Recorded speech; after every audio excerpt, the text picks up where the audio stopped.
할렐루야. 주님 전에 나오신 여러분들을 환영하고 축복합니다. 어제 많은 비가 내렸었는데요. 또 많은 피해를 입으신 분들은 없지 않은지 걱정이 됩니다. 이런 자연재해 앞에 우리가 더욱더 겸허히 하나님 앞에 나아갈 수 있기를 원합니다. 함께 기도하겠습니다. 사랑과 내가 많으신 아버지 하나님 감사합니다.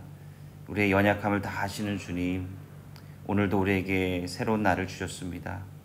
하나님, 우리 장마라고 하는, 그리고 코로나19라고 하는 여러 가지 재해들 앞에서 우리 존재가 얼마나 연약하고 한없이 작은지 또한 발견하게 됩니다. 이럴 때 주님의 긍휼함을 더욱더 구할 수 있도록 인도하여 주시고, 우리의 지혜와 우리의 욕심으로 살아가는 것이 아니라 하나님의 은혜로 살아가는 것임을 또 새삼 깨닫게 하여 주시옵소서. 이 시간 주님께서 주시는 말씀을 통하여서 또한 오늘을 살아갈 수 있는 그 지혜를 얻기 원하오니 하나님 인도하여 주시옵소서. 예수님의 이름으로 감사하며 기도드립니다. 아멘. 오늘 함께 은혜 나눌 말씀은 신명기서입니다. 신명기서 1장 21절부터 35절까지의 말씀입니다. 제가 읽겠습니다. 너희 하나님 여호와께서 이 땅을 너희 앞에 두셨은즉 너희 조상의 하나님 여호와께서 너희에게 이르신 대로 올라가서 차지하라. 두려워하지 말라, 주저하지 말라 한즉 너희가 다 내 앞으로 나와 말하기를 우리가 사람을 우리보다 먼저 보내어 우리를 위하여 그 땅을 정탐하고 어느 길로 올라가야 할 것과 어느 성읍으로 들어가야 할 것을 우리에게 알리게 하자 하기에 내가 그 말을 좋게 여겨 너희 중 각 지파에서 한 사람씩 12를 택하매 그들을 돌이켜 산지에 올라 에스골 골짜기에 이르러 그곳을 정탐하고 그 땅의 열매를 손에 가지고 우리에게로 돌아와서 우리에게 말하여 이르되 우리의 하나님 여호와께서 우리에게 주시는 땅이 좋더라 하였느니라. 그러나 너희가 올라가기를 원하지 아니하고 너희의 하나님 여호와의 명령을 거역하여 장막 중에서 원망하여 이르기를 여호와께서 우리를 미워하심으로 아모리 족속의 손에 넘겨 멸하시려고 우리를 애굽 땅에서 인도하여 내셨도다. 우리가 어디로 가랴? 우리의 형제들이 우리를 낙심하게 하여 말하기를 그 백성은 우리보다 장대하며 그 성읍들은 크고 성곽은 하늘에 닿았으며 우리가 또 거기서 아낙 자손을 보았노라 하는도다 하기로 내가 너희에게 말하기를 그들을 무서워하지 말라, 두려워하지 말라. 너희보다 먼저 가시는 너희의 하나님 여호와께서 애굽에서 너희를 위하여 너희 목전에서 모든 일을 행하신 것 같이 이제도 너희를 위하여 싸우실 것이며 광야에서도 너희가 당하였거니와 사람이 자기 아들을 안는 것 같이 너희의 하나님 여호와께서 너희가 걸어온 길에서 너희를 안에서 이곳까지 이르게 하셨느니라 하나 이 일에 너희가 너희 하나님 여호와를 믿지 아니하였도다. 그는 너희보다 먼저 그 길을 가시며 장막 칠 곳을 찾으시고 밤에는 불로 낮에는 구름으로 너희가 갈 길을 지시하신 자이시니라. 여호와께서 너희의 말소리를 들으시고 노하사 맹세하여 이르시되 이 악한 세대 사람들 중에는 내가 그들의 조상에게 주기로 맹세한 좋은 땅을 볼 자가 하나도 없으리라. 아멘. 인간은 소위 만물의 영장이라고 부릅니다. 인간을 만물의 영장으로 만드는 많은 다양한 속성들이 있는데요. 그 중에서 가장 다른 동물들과 비교해 볼 때 굉장히 탁월한 속성이 바로 기억력입니다. 우리 주변에서 많이 볼 수 있는 이 강아지의 기억력이 2분 정도밖에 되지 않는다고 합니다. 그리고 흥미롭게도 인간과 가장 유사하다라고 여겨지는 그 침팬지조차 기억력이 27초밖에 되지 않는다고 합니다. 그리고 이 물고기는 한 10초 내외 정도의 기억력밖에 없다라고 하죠. 그에 비해 이제 인간의 기억력은 상당히 탁월합니다. 우리가 10년 전, 20년 전에 만났다가 헤어진 사람도요, 우리가 기억을 더듬어가다 보면 다 기억해내지 않습니까? 인간의 기억력이라고 하는 것은 굉장히 탁월한데 오늘날 이 만물의 영장으로 서기까지 이 인간의 기억력은 굉장히 중요한 역할을 했을 것입니다. 이 기억은요, 과거의 시행착오를 줄여줍니다. 어떤 사람이 길을 가다가 이 돌부리에 걸려서 넘어졌어요. 그러면 다음에 그 길을 갈 때 자신이 돌부리에 걸려서 넘어졌다라고 하는 것을 기억하지 않습니까? 그래서 더욱 조심하게 될 것이고 넘어지지 않을 가능성이 훨씬 더 많게 되는 것이죠. 그리고 다른 한편으로 인간의 어떤 새로운 것을 발견했다. 예를 들면 불을 피우는 방법을 발견했다라고 하면 그것을 잊어먹지 않고 기억을 하게 되죠. 그리고 다음에도 불이 필요할 때 불을 피울 수 있게 됩니다. 이러한 인간의 기억이 바로 오늘날 인류 문명을 이룩하는 데 굉장히 중요한 단초가 되었다라고 하는 것을 우리가 좀 생각을 해볼 수가 있겠습니다. 근데 우리가 모든 것을 다 기억할 수 있는 것은 아닙니다. 우리가 태어날 때부터 지금까지 모든 일을 기억하는 것 아니지 않습니까? 그리고 인간의 어떤 기억, 인지 능력 가운데서는 선별화해서 기억하는 그런 경향성이 있다라고 합니다. 사람들은 좀 기억하기 싫은 것들 있잖아요. 슬픈 기억이라든지 아픈 기억들, 사랑하는 사람과 헤어졌던 그런 것들을 애써 이제 지워버리는 그런 습성을 가지고 있다라고 하죠. 신기하게도. 한번 생각해 보십시오. 우리가 지금 태어나서부터 지금까지 우리가 살아왔던 모든 기억과 경험들을 다 기억하고 있다라고 하면 제대로 살 수 있겠습니까?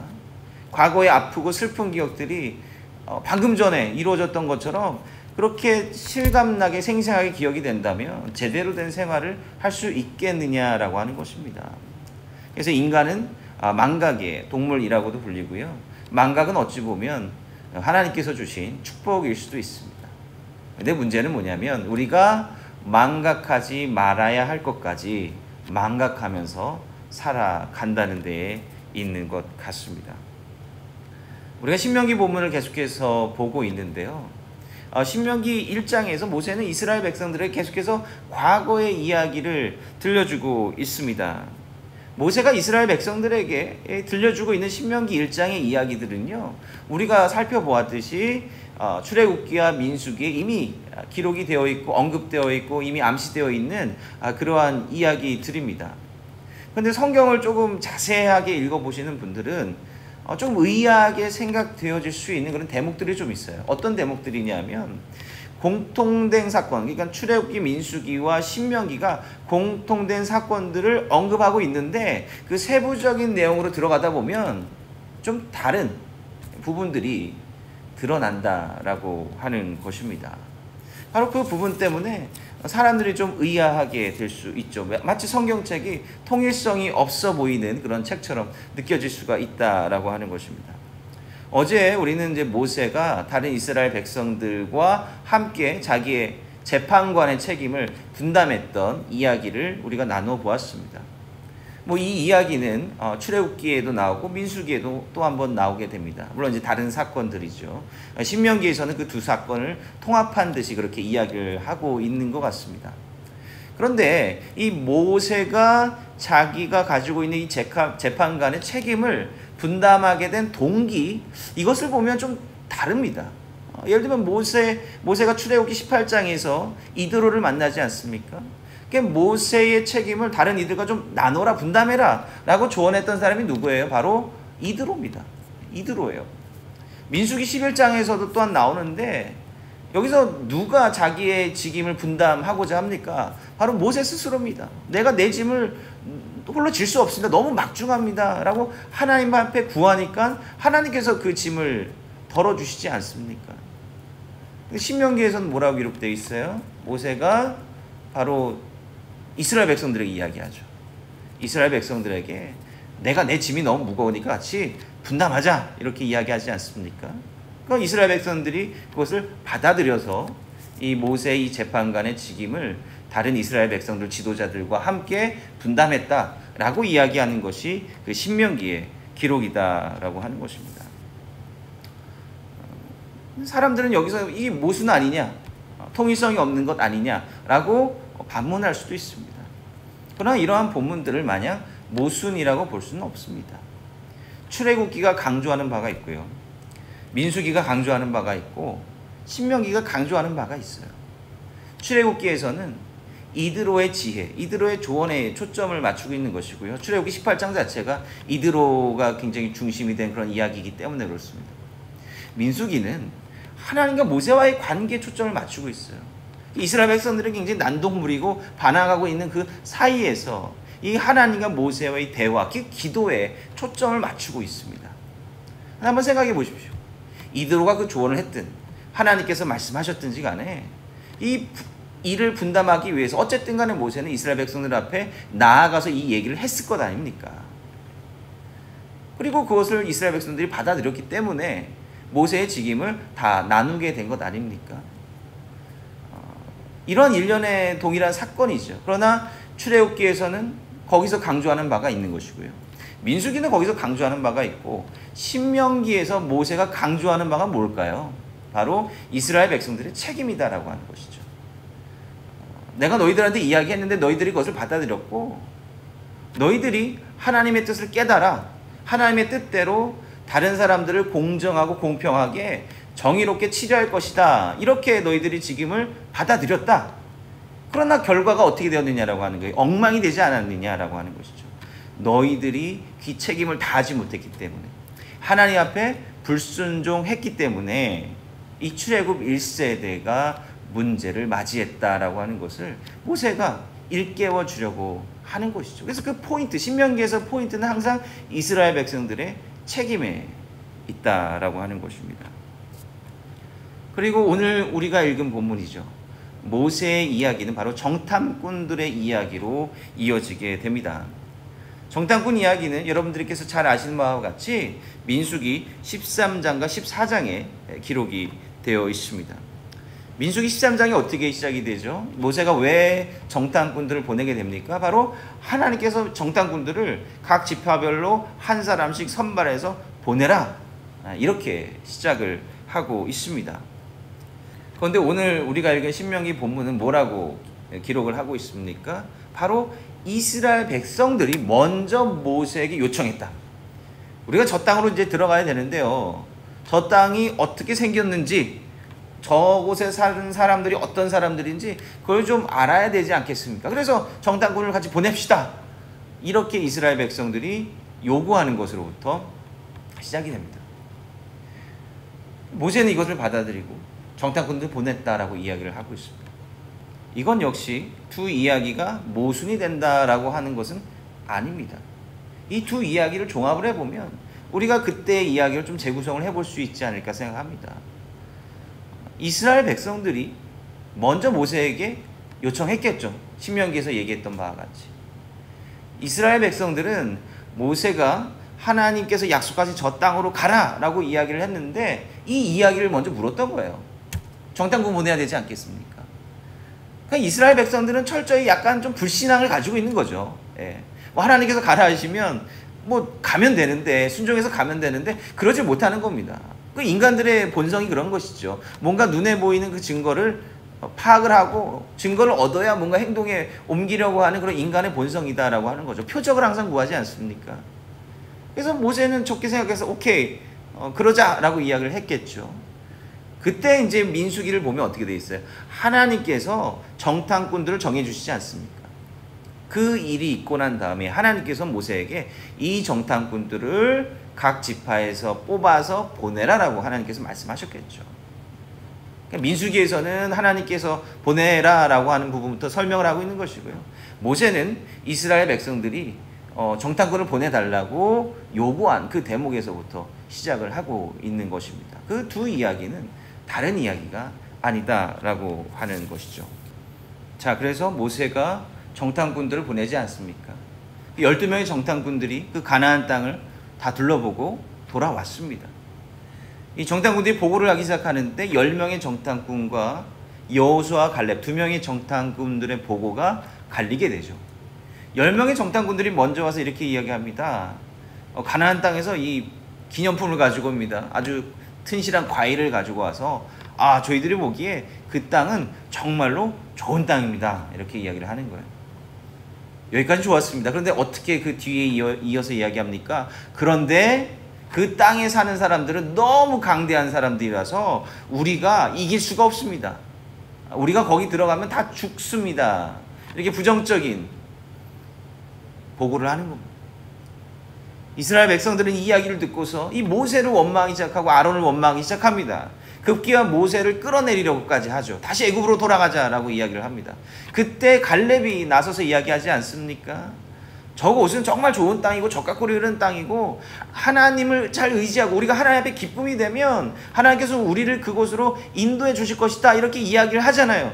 도리어 이스라엘 백성들은 이 갈렙을 돌로 쳐 죽이려고 하지 않습니다. 아주 아수라장이죠. 아비규환의 상황이 벌어지고 있는 것입니다. 이 상황을 하나님께서 보시고 이스라엘 백성들, 이 패역한 이스라엘 백성들을 절대로 그 좋은 땅으로 들여보내지 않을 것이다. 이렇게 말씀하셨습니다. 근데 신명기서를 보면요, 뭐 같은 맥락입니다만은 모세는 자신만의 방식으로 이 기억을 다시 재구성하고 있습니다. 모세가 이렇게 이야기를 합니다.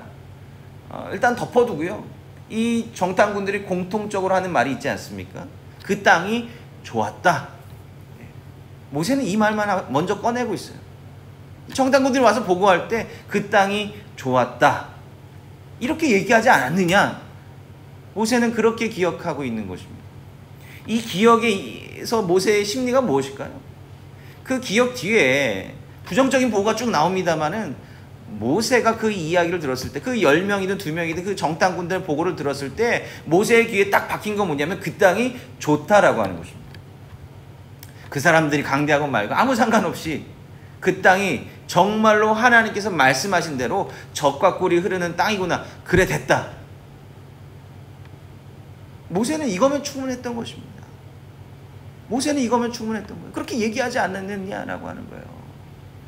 근데 신명기에서 모세가 뭐라고 이야기하고 있어요?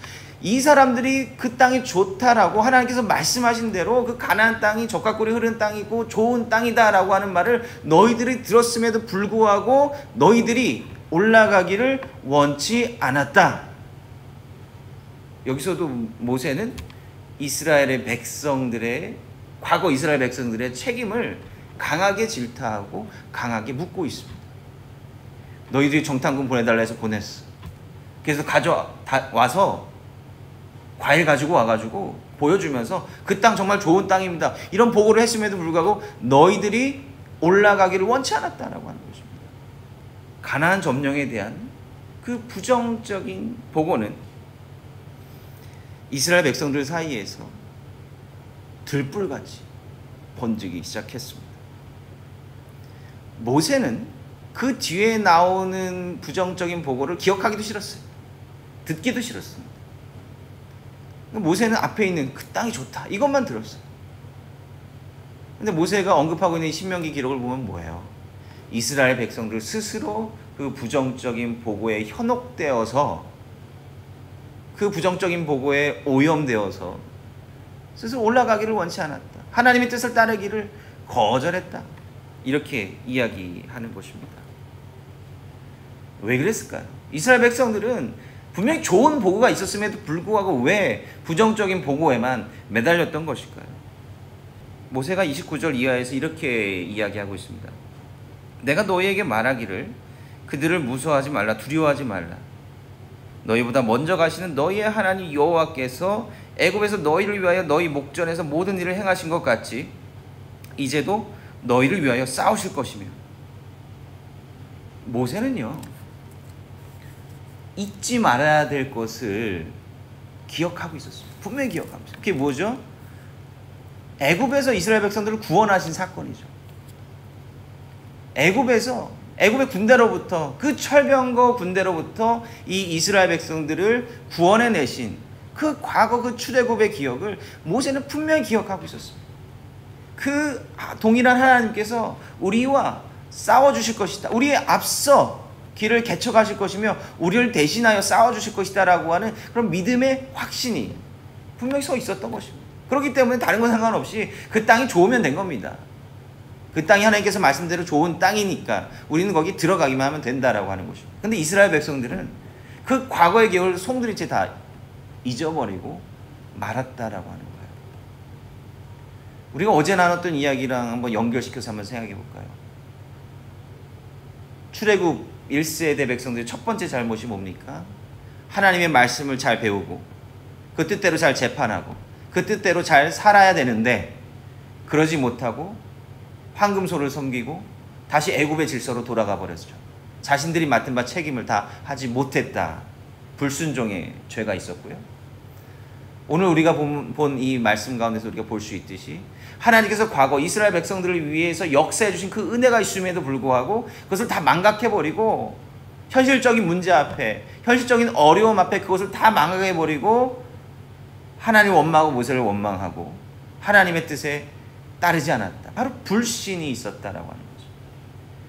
그러니까 출애굽 1세대의 죄악, 출애굽 1세대의 문제는 바로 불순종과 불신이었다라고 하는 것입니다. 사무엘상 17장에 보면요, 그 유명한 골리앗과 다윗의 싸움이 기록이 되어 있습니다. 한번 사무엘상 17장을 다시 한번 읽어보세요. 여기 사울의 모습과 다윗의 모습이 대비되어서 나타나고 있어요. 사울은 이미 왕이었죠. 그리고 하나님의 영을 경험했던 사람이었습니다. 예언까지 했던 사람이었죠. 하나님의 도우심으로 많은 전투에서 이미 승리를 거둔 그러한 용맹한 왕이었습니다. 그에 반해 다윗은 굉장히 어린 소년이었죠. 그런데 그 이스라엘 군대 앞에 그 엄청나게 크고 무서운 골리앗이 이스라엘 백성들을 조롱하고 하나님을 조롱하고 하는 그 가운데 있지 않았습니다. 근데 사울의 모습은 어떤 모습이었죠? 두려워했다라고 했어요. 두려워 벌벌 떠는 모습입니다. 사울이 왜 두려워했을까요? 그렇게 수많은 하나님의 도우심을 체험하고 경험했던 사람이었잖아요. 근데 왜 두려워했습니까? 이유는 딱 하나예요. 망각했기 때문에 그렇습니다. 하나님께서 자기에게 주신 은혜와 자신에게 해주신 그 역사를 망각했기 때문에 두려웠던 것입니다. 불신이 했기 때문에 두려운 것이죠. 근데 갑자기 어린 다윗이 오더니 자기가 전쟁터에 나가겠다라고 하는 거예요. 사울이 만류하죠. 야, 너가 뭔데 저 앞에 나가서 죽으려고 싸우려고 하느냐? 그때 다윗이 이렇게 이야기를 합니다. 사무엘상 17장 37절 말씀입니다. 또 다윗이 이르되 여호와께서 나를 사자의 발톱과 곰의 발톱에서 건져내었은즉 나를 이 블레셋 사람의 손에서도 건져내시리다. 다윗이 목동이었잖아요. 다윗이 양을 지킬 때 맹수의 위협을 많이 받았던 모양입니다. 그때마다 다윗은 죽을 고비를 몇 번 넘기면서 그것을 통해서 뭘 기억했을까요? 바로 하나님께서 우리를 지켜주신다, 하나님께서 나를 지켜주시는구나라고 하는 것을 깊이 경험하고 이것을 잊지 않았다라고 하는 거예요. 근데 성경에 보면 하나님께서 다윗에게 무엇을 직접 얘기해 주셨다거나 이런 기록이 하나도 없어요. 다윗은 자기의 어떤 삶의 경험 속에서 하나님을 체험했던 것입니다. 근데 사울은 직접적으로 하나님의 영을 받기도 하고 이런 체험을 했었음에도 불구하고 다 잊어버렸고, 다윗은 자신의 삶의 경험 가운데 보이지 않게 은밀하게 역사진 그 하나님을 뚜렷하게 믿고 있었고, 그 믿음으로 바로 골리앗 앞에 담대히 나가서 승리를 거둘 수 있었다라고 하는 것입니다. 이것이 결국 사울이 실각하게 되고요, 하나님의 버림을 받게 되고 다윗이 이스라엘의 왕으로 새롭게 부상하게 되는 그런 차이였다라고 하는 것을 우리는 반드시 기억해야 된다라고 하는 것입니다. 우리는 하나님께서 우리에게 주신 그 은혜를 얼마나 기억하고 있습니까?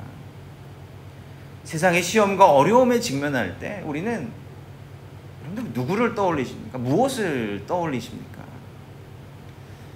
모세가 오늘 본문을 통해서 말해주는 것은 출애굽 1세대가 실패했던 것은 하나님이 변덕스러워서가 아니다라고 하는 거예요. 적들이 강해서가 아니다라고 하는 것입니다. 이스라엘 백성 출애굽 1세대가 출애굽이라고 하는 놀라운 하나님의 은혜와 역사를 경험했음에도 불구하고 그것을 다 망각해버린 결과였다라고 하는 것이죠. 스스로의 불신 때문에 약속의 땅에 들어가지 못했다라고 하는 것을 이제 가나안 땅 입성을 앞두고 있는 이 광야 세대에게 말해주고자 하는 것입니다. 우리가 때로 실수하고 낭망하는 것, 이것은 하나님의 은혜를 망각한 결과입니다. 하나님을 망각하게 되면 내가 잘못된 선택을 하게 되고요, 내가 잘못된 판단을 하게 되고 내가 잘못된 길로 들어서는 것입니다. 결국 하나님을 망각하면 내 스스로 잘못된 길로 가게 될 수밖에 없음을 기억했으면 좋겠습니다. 오늘 하루 우리가 살아가게 될 텐데 주님께서 우리에게 어떤 길을 허락하여 주실지 기대하면서 나아갔으면 좋겠습니다. 과거 나를 주님께서 지켜주시고 나에게 귀한 은혜를 내려주셨던 것처럼 오늘도 동일하게 역사하시는 믿었으면 좋겠습니다. 우리 안에 어떤 어려움이 있을지 모르겠어요. 어떤 시험이 있을지 모르겠어요. 그러나 그 어려움과 시험에도 불구하고 나를 동일하게 지켜주시고 보호해 주시고 정말 큰 은혜를 우리에게 주시는 그 하나님을 온전히 기억하고 바라보시는 오늘 하루가 되시기를 간절히 축원드립니다. 오늘 몇 가지 기도 제목 나누고 함께 기도하도록 하겠습니다. 어제부터 계속해서 장마가 또 심하게 중부지방 수도권을 중심으로 해서 이루어지고 있습니다. 또 인명 피해가 또 많이 있는 것 같습니다. 우리 이 세상을 위해서 중보했으면 좋겠어요. 이 자연재해 가운데 아파하는 이웃들, 또 어려움 겪는 분들을 위해서 함께 중보하면서 기도해 주시기를 부탁을 드리겠습니다. 우리 다음 세대들을 위해서 기도했으면 좋겠습니다. 우리 8월 16일부터 우리 여름 행사 계획이 되어 있습니다. 여러 가지 어려운 여건이지만 우리 주어진 상황 하에서 우리 또 자녀들의 신앙교육을 위해서 또 교육자들이 준비하고 있습니다. 우리 자녀들이 정말 굳건한 믿음으로 바로 설 수 있도록 위해서 기도해 주시기 바랍니다. 그리고 우리 마지막으로 담임 목사님과 사모님 위해서 함께 중보하며 기도해 주시기 원합니다. 항상 영육간에 강건함 주셔서 항상 귀한 말씀으로 우리에게 넘치는 소망과 생명을 주실 수 있기를 위해서 함께 기도해 주시기를 부탁드리겠습니다. 함께 기도하겠습니다. 하나님, 우리가 주님을 믿는다고 하면서 또 주님을 따른다고는 하면서 우리의 삶이 정말 그런지는 모르겠습니다. 주의 말씀을 정말로 잘 알고 있다라고 자부할 수 있지만 정말 우리 삶 가운데 그런 순종의 삶이 나오는지 모르겠습니다. 우리가 주님께 큰 은혜를 받았다라고 이야기는 하고 있지만 극한의 상황에서 주님만을 의지하는 그런 신앙의 마음이 우리에게 있는 것이 맞는지 모르겠습니다. 하나님, 우리의 연약함 주님께서 잘 아시오니 우리 마음을 항상 붙잡아 주시기를 원합니다. 우리가 이 세상에 살아갈 때에 하나님의 말씀대로 살아가기로 다시 한번 좀 결단합니다. 또 나를 구원해 주신 그 은혜를 잊지 않기로 다시금 결단합니다. 하나님 붙들어 주시고 주님께서 그 귀한 은혜와 성령의 능력으로 우리 오늘의 삶을 인도하여 주시기 원합니다. 하나님 붙들어 주시고 또한 긴 장마와 홍수로 인하여서 고통받고 아파하는 우리 이웃들이 있습니다.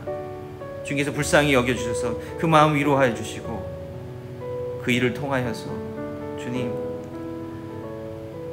낭망하고 실망하지 않게 주님께서 더욱더 살펴주시기 원합니다. 주님 붙들어 주시고 보호하여 주시옵소서. 예수님의 이름으로 감사하며 기도드립니다. 아멘.